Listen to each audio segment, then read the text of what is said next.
ఆగండి ఆగండి ఏంటి చీకటి అనుకుంటున్నారా? లైట్ వేస్తానండి. అవి చూడండి, భయపడకండి. ఎర్లీ మార్నింగ్ 5 అవుతుందనమాట. నైటే కిచెన్ అంతా క్లీన్ చేసుకున్నాను కాబట్టి ఇంక నీట్గా ఉంది కిచెన్ అయితే. ఇంక ఎర్లీ మార్నింగ్ ఎందుకు లేసాను అనుకుంటున్నారా? ఇంక నేనైతే చికెన్ కర్రీ చేయాలి, అందుకని ఆనియన్స్ పచ్చిమిర్చి కట్ చేస్తాను. ఎర్లీ మార్నింగ్ చికెన్ కర్రీ చేయడం ఏంటో అనుకుంటున్నారా? మా బావ అయితే చికెన్ కర్రీ చేయమన్నారన్నమాట. 2 కేజీస్ తీసుకొచ్చారు. ముందు రోజు నైటే అనమాట చికెన్ తీసుకొచ్చేసరి నేను అందులో ఉప్పు కారం అంతా కలిపేసి పెట్టేశాను. ఇప్పుడైతే స్టవ్ ఆన్ చేసేసుకొని కూరకు సరిపడా ఆయిల్ అయితే వేసేసుకొని ఆయిల్ హీట్ ఎక్కిన తర్వాత ముందుగానే కట్ చేసి పెట్టుకుని ఉల్లిపాయ ముక్కలు వేస్తాను. అల్లం వెల్లుల్లి పేస్ట్ చేయడం మర్చిపోయాను అనమాట. అంటే కొంచెమే ఉంది, 1 టేబుల్ స్పూన్ ఉందన్నమాట. అందుకనే వెల్లుల్లి అల్లం అయితే దంచేసి వేస్తాను. మా అమ్మ అయితే ఎక్కువ అల్లం వెల్లుల్లి పేస్ట్ కంటే ఇలా వెల్లుల్లి అల్లం దంచేసి వేస్తుంది. ఫ్లేవర్ అయితే చాలా బాగుంటుంది. నేను ఇది కొంచెము అల్లం వెల్లుల్లి పేస్ట్ కొంచెం వేస్తాను. అలాగే పచ్చిమిరపకాయలు కూడా వేసేసి మంచిగా వేయించాను అనమాట. ఇంతలోగా రాత్రే కలిపి పెట్టుకున్నాను కదా చికెన్ అయితే బయటకు తీస్తున్నాను ఫ్రిడ్జ్లో నుండి. చికెన్కి అయితే ఉప్పు కారం పసుపు మంచిగా పట్టించాను కదా, కలర్ఫుల్గా ఉందన్నమాట. ఇప్పుడైతే అల్లం వెల్లుల్లి పేస్ట్ కూడా కొంచెం ఉంది కదా, అది కూడా వేసేసి మరొక 5 నిమిషాలు అయితే మంచిగా ఫ్రై అవ్వాలి. ఇలా ఫ్రై అయిన తర్వాత ముందుగానే మనం చికెన్ పెట్టుకున్నాం కదా, ఈ చికెన్ అయితే దీంట్లో వేసేస్తున్నాము. హాయ్ ఫ్రెండ్స్, ఎలా ఉన్నారు? బాగున్నారని అయితే బాగున్నానండి. Welcome to my channel. Morning లేవగానే ఇంకా కూర అయితే ఈ పొయ్యి మీద వేసేస్తాను. సండే అనమాట, కానీ అస్సలు రెస్ట్ ఉండదండి. ఇంకా మార్నింగ్ నుండి చూడండి ప్రతి ఒక్కటి మీకు వీడియో రూపంలో చూపిస్తాను. అలాగే మేమైతే ఈరోజు డ్యాన్స్ క్లాస్కి కూడా వెళ్ళాలి మార్నింగే.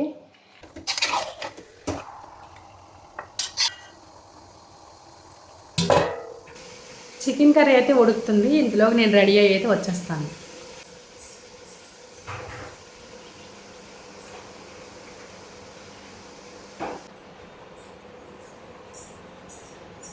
మాకైతే డ్యాన్స్ క్లాస్కి టైం అయిపోతుంది. ఆల్రెడీ జాగు అయితే కింద దిగిపోయింది అనమాట. ఇప్పుడు నేనైతే వెళ్తున్నాను. ఇప్పుడైతే డ్యాన్స్ క్లాస్కి వెళ్ళేసి వచ్చేస్తాము. మేము ఇప్పుడే డ్యాన్స్ క్లాస్ నుండి అయితే వచ్చాము. 7:30 అయిపోయింది అనమాట. ఇప్పుడు టిఫిన్ కింద ఈరోజు రాగిజావ చేస్తాను. చికెన్ కర్రీ అయితే మధ్యలోనే వదిలేసి వెళ్ళిపోయాను. మా బావ అయితే కలిపేసి తీసుకుని వెళ్ళిపోయారు. వాళ్ళు అయితే బయటికి వెళ్ళారు. ఇంకోండి గిన్నెలు అవన్నీ ఎక్కడెక్కడే ఉన్నాయన్నమాట.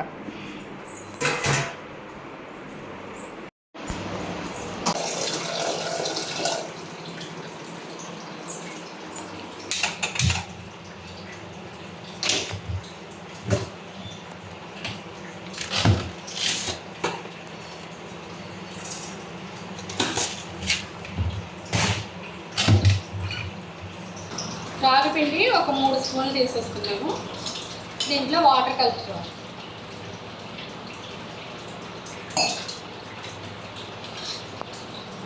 ఉండలు లేకుండా కలుపుకుంటే బాగుంటుంది, లేదంటే దాంట్లో వేసేసరికి ఉండలు కట్టేస్తుంది. ఫస్ట్ వాటర్ వేసుకుని ఉండలు లేకుండా కలుపుకోవాలి.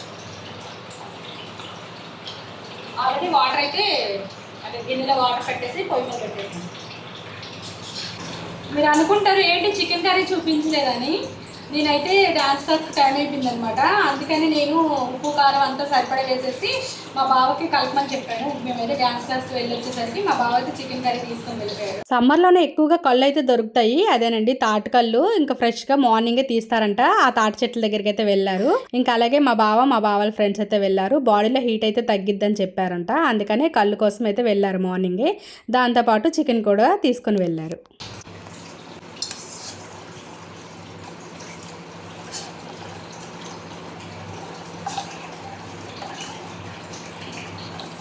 రోజు తాగపోయిన వారానికి ఒక 3 సార్లైనా ఈ రాగిపిండి జావ తాగితే చాలా మంచిది. పిల్లలకి బోన్స్ అనేది చాలా గట్టి పడతాయి. నేనైతే ఎక్కువ మజ్జిగలో కలుపుకుంటాను రాగి జావ.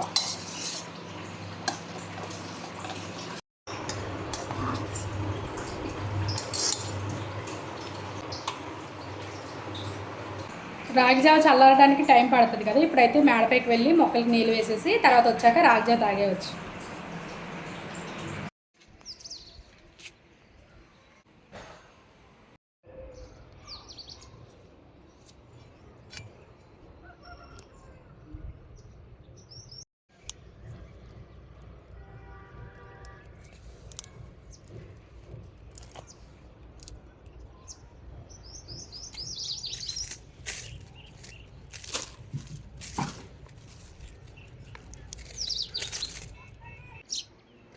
ఇవన్నీ వేర్లు అనమాట. మొత్తం కడిగేస్తాను, మట్టి అంత ఉంటుంది కదా దుంపలు.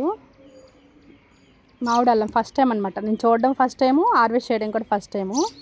6 months క్రితం అనమాట వేసాను. చెట్టు ఎండిపోయింది కదా, నేను మొక్క చనిపోయిందేమో, ఇంకా దుంపలు అదే అల్లం ఊరలేదేమో అనుకున్నాను. కాకపోతే ఊరండి, బాగానే ఉంది.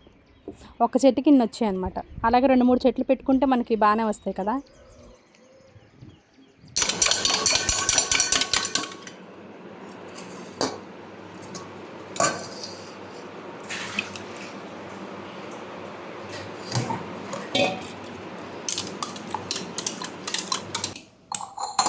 గ్లాస్లో వేస్తుంది చాలా ఆపలేదు.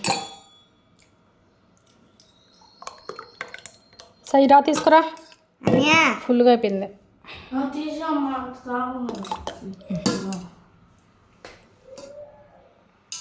తాగిసే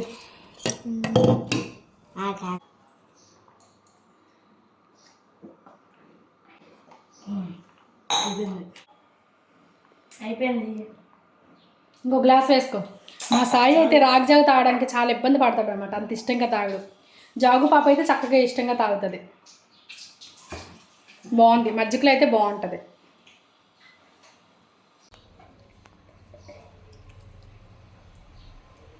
రాగి జావ అయితే మజ్జిగలో చాలా బాగుంది. చాలామంది పాలల్లో కలుపుకుంటారు, పాలల్లో కంటే మజ్జిగలోనే బాగుంటుంది. మా బ్రేక్ఫాస్ట్ అయితే అయిపోయింది. పాలు వచ్చాయి అనమాట మార్నింగే. ఇవైతే నిన్నటి పాలు, ఈరోజు పాలు. ఇవి ఆల్రెడీ 2 మరగబెట్టేస్తున్నాను. అయిపోయిందా? ఓకే. మధ్యాహ్నం లంచ్లోకి ఇటువైపు అయితే చింతపండు చారు, ఇటువైపు అయితే చికెన్ కర్రీ చేస్తున్నాను. మార్నింగ్ 2 kgs చేసిందేమో ఇంకా వాళ్ళ కోసము, మా బావ వాళ్ళ కోసం అనమాట, తీసుకెళ్ళిపోయారు కదా. ఇంకా అలాగే ఇదైతే ఇంట్లోకి తీసుకొచ్చారనమాట, నైటే తీసుకొచ్చారు. ఈ చికెన్ని కూడా ఉప్పు, కారం, పసుపు కలిపేసి పెట్టేశాను అనమాట. అలాగే జాయింట్లు కూడా తీసుకురమ్మన్నాను, తీసుకొచ్చారు. మా పిల్లలకి నాకు కానీ జాయింట్స్ అంటే బాగా ఇష్టము. మా బావ అంతగా తినరు అనమాట జాయింట్స్. ఇంకా మా కోసం అయితే తీసుకొచ్చారు. ఇది కూడా నేను కర్రీలా చేసేస్తున్నాను. అంటే రసం పెట్టేటప్పుడు కొంచెం గ్రేవీ దగ్గరగా పెట్టుకొని ఉండితే చాలా బాగుంటుంది. ఇటువైపు చారు కూడా తాలింపు వేస్తాను. నేను చికెన్ కర్రీ చేసేటప్పుడు ఎక్కువ మసాలాలు ఏమి వేయను అనమాట, సింపుల్గా చేస్తాను. టేస్ట్ కూడా బాగుంటుంది. లాస్ట్లో కొత్తిమీర వేసేసి స్టవ్ ఆఫ్ చేసేసాను. ఇంకా పిల్లలకైతే వేడివేడిగా చికెన్ కర్రీ, రసము, ఇంకా అన్నం పెట్టేశాను అనమాట. మా పిల్లలైతే చికెన్ కర్రీ చాలా బాగుందమ్మా అన్నారు. ఇంకా ఈవినింగ్ 5 అవుతుందనమాట. మాకైతే తెలిసిన వాళ్ళు అంగన్వాడీలో పాలు ఇస్తారు కదా, ఆ పాలు అయితే ఇచ్చారనమాట ప్యాకెట్తోని. నేనైతే సగ్గుబియ్యం సేమియా అయితే చేస్తున్నాను. బాడీలో హీట్ కూడా తగ్గిద్ది కదా సగ్గుబియ్యం వల్ల. స్టవ్ ఆన్ చేసి గిన్నెలో పాలు పోసుకొని నానబెట్టిన సగ్గుబియ్యం కూడా వేసాను. సన్న సగ్గుబియ్యం వేసాను అనమాట, త్వరగా ఉడికిపోద్దని చెప్పేసి. ఇంతలోకి ఉడికేలాగా ఇటువైపు అయితే జీడిపప్పులు, కిస్మిస్లు, నెయ్యి వేసేసి వేయించేసి పక్కన పెట్టుకున్నాను. మంచిగా వేగడం వల్ల మనకి మంచి ఫ్లేవర్ని ఇస్తుంది అనమాట. ఇంతలోగా సేమియాలు కూడా కొంచెం క్వాంటిటీ తీసుకున్నానండి, ఎక్కువ కాకుండా. సగ్గుబియ్యం ఎక్కువ, సేమియాలు తక్కువ తీసుకున్నాను. ఇంకా అవి కూడా మంచిగా ఇలా కలర్ వచ్చే వరకు వేయించేసాను. మధ్యలో కరెంట్ కూడా పోయిందనమాట, అందుకే అక్కడ వీడియో అయితే క్లిప్ మిస్ అయింది మీకు. ఇవి కూడా ఇంతలోగా పాలు అలాగే సగ్గుబియ్యం అయితే చక్కగా ఉడికిపోయినాయి. ఇవి ఉడికిపోయిన తర్వాత దీంట్లో అయితే నేను సేమియా అయితే వేసేసుకుంటున్నాను. అలాగే దీనికి సరిపడా షుగర్ అయితే యాడ్ చేస్తున్నాను అనమాట. స్వీట్ అయితే నేను కొంచెం తక్కువే చేశాను, ఎందుకంటే స్వీట్ ఎక్కువ తింటే ఎగిటి వచ్చేస్తుంది కదా, అందుకనే కొంచెం తక్కువ చేశాను. బాగుందనమాట, చాలా చిక్కగా ఉన్నాయి పాలు మాత్రము. అంగన్వాడీలో పసిపిల్లలకి అలాగే గర్భిణీ స్త్రీలకి ఇస్తారు కదా, అందుకనే మంచి పాలే ఇస్తారు, అందుకే ఇంత చిక్కగా ఉన్నాయేమో. ఇంకా చక్కగా షుగర్ వేసిన తర్వాత మంచిగా ఉడికిపోయింది. ఇంకా లాస్ట్కి ఇలాచీ పౌడర్ కూడా వేసేసి వేయించుకున్న డ్రై ఫ్రూట్స్ కూడా వేసేసి స్టవ్ అయితే ఆఫ్ చేస్తాను. సేమియా చూడండి ఎంత పలచగా ఉంది కదా. ఇంకా వేడివేడిగా ఉండేటప్పుడే పిల్లలకి, బావకి అందరికి ఇస్తానమాట. చాలా బాగుంది టేస్ట్ అన్నారు, ఎందుకంటే ఆ పాలు ఎప్పుడు యూజ్ చేయలేదన్నమాట. టేస్ట్ అనేది చాలా, మనం మిల్క్ మేడ్ వేస్తే ఎలా ఉంటుందో ఆ ఫ్లేవర్ వచ్చిందనమాట. ఇంకా వేడిగా ఉండేటప్పుడు ఇంత పలచగా ఉంది, చల్లారాక బాగా చిక్కగా అయిపోయిందనమాట. మీకు లాస్ట్లో చూపిస్తాను. ఇంకా వేడివేడిగా తినేసరికి సూపర్ ఉందని చెప్పారు. మీరు ఎప్పుడైనా అంగన్వాడీ పాలు వస్తే మీరు ఎప్పుడైనా ఇలా సేమియాలు చేస్తారా, లేకపోతే ఏమైనా స్వీట్స్ చేస్తారనేది ప్లీజ్ కామెంట్ చేయండి. వీడియో నచ్చింది అనుకుంటున్నాను. నచ్చితే మాత్రం లైక్ చేసి సబ్స్క్రైబ్ చేసుకోండి. అలాగే పక్కనున్న బెల్ ఐకాన్ని క్లిక్ చేసుకోండి. అప్పుడే మేము పెట్టిన కొత్త వీడియోస్ అనేది నోటిఫికేషన్గా వస్తాయి. మీరు ఎప్పుడు ఇలానే ఆదరిస్తారని కోరుకుంటున్నానండి. Thank you so much. మరొక వీడియోతో మేము ముందుంటాను. Bye bye.